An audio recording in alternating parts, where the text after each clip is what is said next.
আসসালামু আলাইকুম রহমতুল্লাহ। আজকে নবম দশম শ্রেণী এবং এসএসসি পরীক্ষার্থী তোমরা যারা রয়েছো তাদের জন্য কেমিস্ট্রির একটি গুরুত্বপূর্ণ একটি অংশ নিয়ে কথা বলবো। এই কেমিস্ট্রির গুরুত্বপূর্ণ অংশটি হচ্ছে মৌলের পর্যায় এবং গ্রুপ নির্ণয়। এই গ্রুপ নির্ণয়ের ক্ষেত্রে আমাদের কিছু রুলস ফলো করতে হবে। গ্রুপ নির্ণয়ের ক্ষেত্রে তিনটি রুলস ফলো করব আমরা।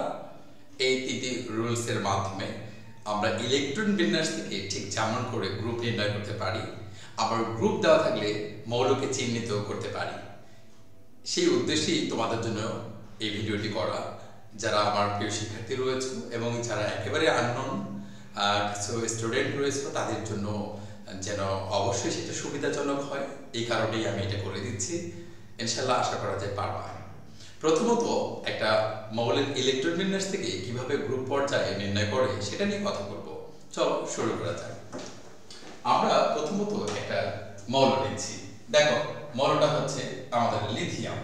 আচ্ছা, তোমাদের পরিচিত একটি লিথিয়াম যার পারমাণবিক সংখ্যা হচ্ছে কত? 3।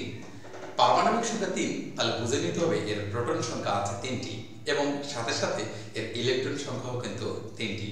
তাহলে আমরা এখন এই 3টি ইলেকট্রনকে আমরা জানি, ইলেকট্রন কনফিগারেশন অনুসারে কিভাবে বিন্যস্ত করতে হয় সেটা আমরা কিন্তু জানি। চলো এই ইলেকট্রন বিন্যাসটা করে ফেলি। তাহলে ইলেকট্রন বিন্যাসের ক্ষেত্রে 1s, এখানে 2টা ইলেকট্রন চলে গেল 3টার মধ্যে, আর একটা আছে 2s1। ইলেকট্রন বিন্যাস কিন্তু যারা ভালো পারো তাদের জন্য ইহা গুরুত্বপূর্ণ একটি অংশ, আর ইলেকট্রন বিন্যাস যারা পারো না তাদের জন্য মেসেজটুকু থাকবে এইটাই। ইলেকট্রন বিন্যাসের একটি ক্লাস দেওয়া থাকবে, সেই ক্লাসটা অবশ্যই ভালো করে দেখে নেবা। এখন আমি দেখতে পাচ্ছি যে এটা হচ্ছে n, এটাও কিন্তু n। n মানে কি?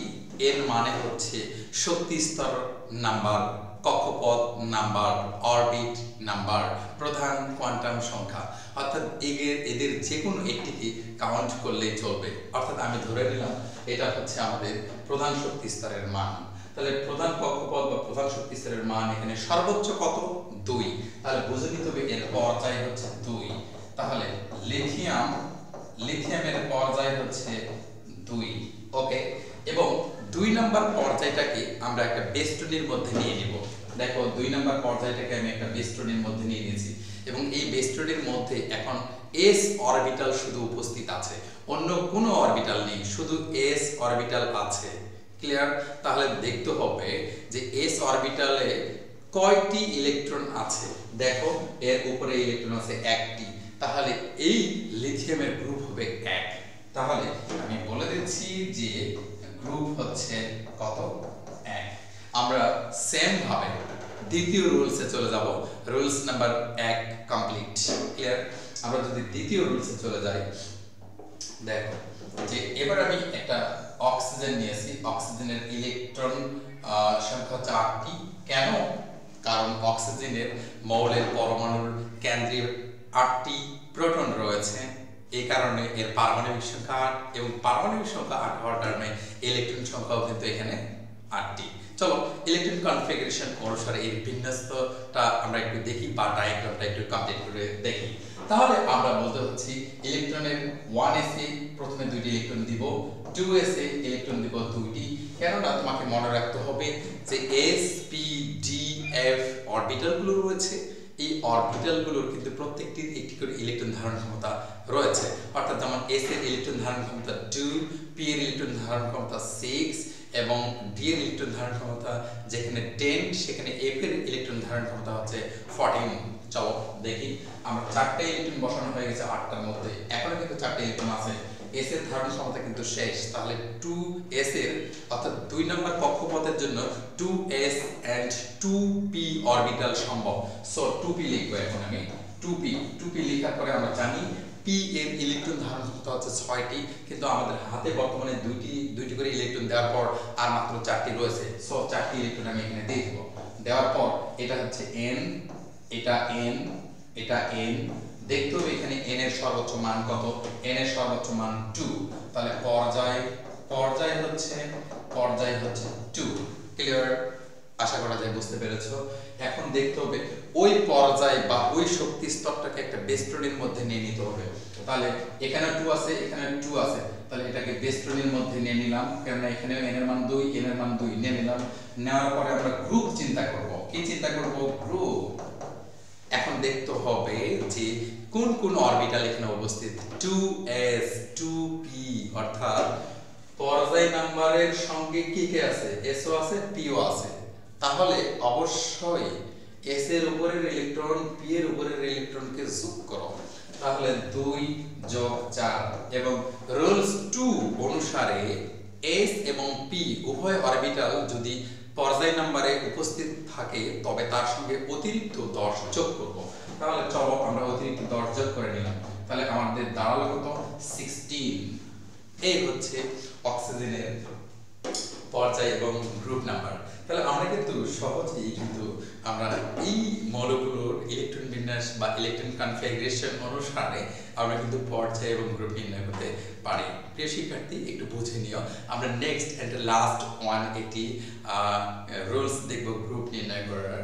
চলো আমরা একটু দেখে নিই। আমরা যদি দেখি যে স্ক্যান্ডিয়াম আমাদের একটি কমন মৌল, স্ক্যান্ডিয়াম, যার পারমাণবিক সংখ্যা 21, যার কারণে ইলেকট্রন সংখ্যা হচ্ছে 21। আমরা যদি ইলেকট্রন বিন্যাস করে থাকি 2s 1s2 2s2 2p6 3s2 3p 6 and 3d কে লিখবো, কিন্তু 3d কে স্টপ রাখার পর 4s নিয়ে নেব। দেখো প্রথমে দিয়েছি 2 2 এ 4 6 4 এ 10 2 12 6 18। আমাদের ইলেকট্রন হচ্ছে 21। এখন তিনটি ইলেকট্রন বাকি আছে। এই তিনটি ইলেকট্রনের প্রথম ইলেকট্রনের গুলোর মধ্যে এখানে চলে যাবে 2টি, কারণ 3d তে ইলেকট্রন এখানে যাবে না। কারণ আমরা জানি যে প্রধান কোয়ান্টাম সংখ্যা এবং সহকারী কোয়ান্টাম সংখ্যার যোগফলের মান যেখানে কম, ইলেকট্রন সেখানে আগে প্রবেশ করে। এখানে 4 এবং এটা হলো প্রধান কোয়ান্টাম সংখ্যা, এটা হলো সহকারী কোয়ান্টাম সংখ্যা। এই দুটির যোগফলের মান দাঁড়াবে হচ্ছে 4, কেননা এটা হলো n, এটা কেমিক্যাল কি n ইকুয়াল কত 1 আর সরি n ইকুয়াল 4 আর এটা হলো l মান হচ্ছে s আর আমরা জানি s এর মান হচ্ছে 0। সো আমার মনে হয় ক্লিয়ার করতে পেরেছো।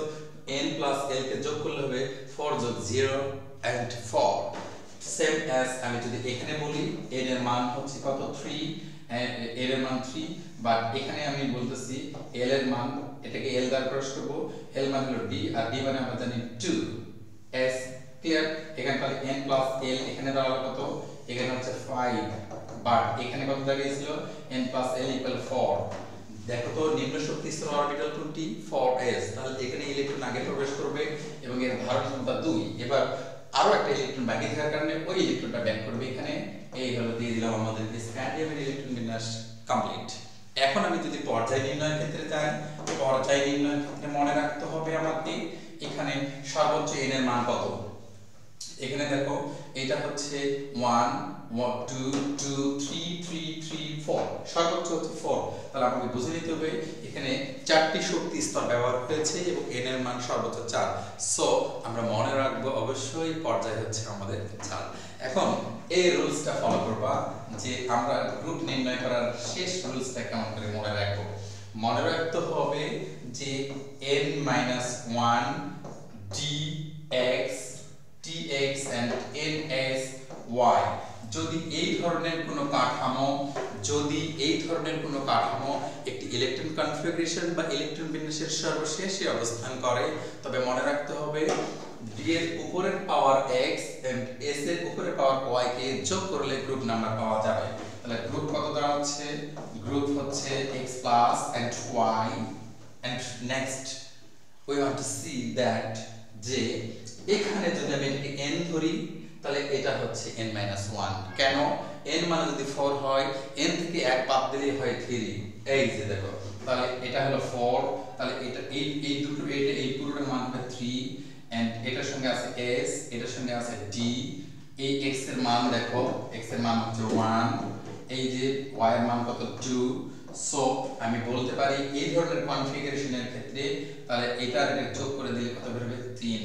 ওকে, যদি কিছু মনে না থাকে তবে স্বাভাবিক নিয়মটুকু হচ্ছে সর্বশেষ শক্তি স্তরে যদি শুধু s অরবিটাল থাকে এবং তার পূর্ববর্তী শক্তি স্তরে যদি d অরবিটাল থাকে, তবে সর্বশেষের s অরবিটালের ইলেকট্রন এবং পূর্বের শক্তি স্তরের d অরবিটালের ইলেকট্রনকে যোগ করলে যা হবে ইয়া হবে গ্রুপ। আশা করা যায় বুঝতে পারছো। তোমাদের এই গ্রুপ নির্ণয়ের ক্ষেত্রে একটি মেসেজ দিয়ে রাখলাম। এই গ্রুপ এবং পর্যায় নাম্বার দেওয়া থাকলে আমরা সহজেই এবার মৌলকে চিহ্নিত করতে পারি। তোমাদের সঙ্গে এই ঠিক একই রকম একটা ভিডিওতে দেখা হবে এটার উল্টো নিয়মের মাধ্যমে। ঠিক আছে, ভালো থাকবে সেই পর্যন্ত, সুস্থ থাকবে, আল্লাহ হাফেজ।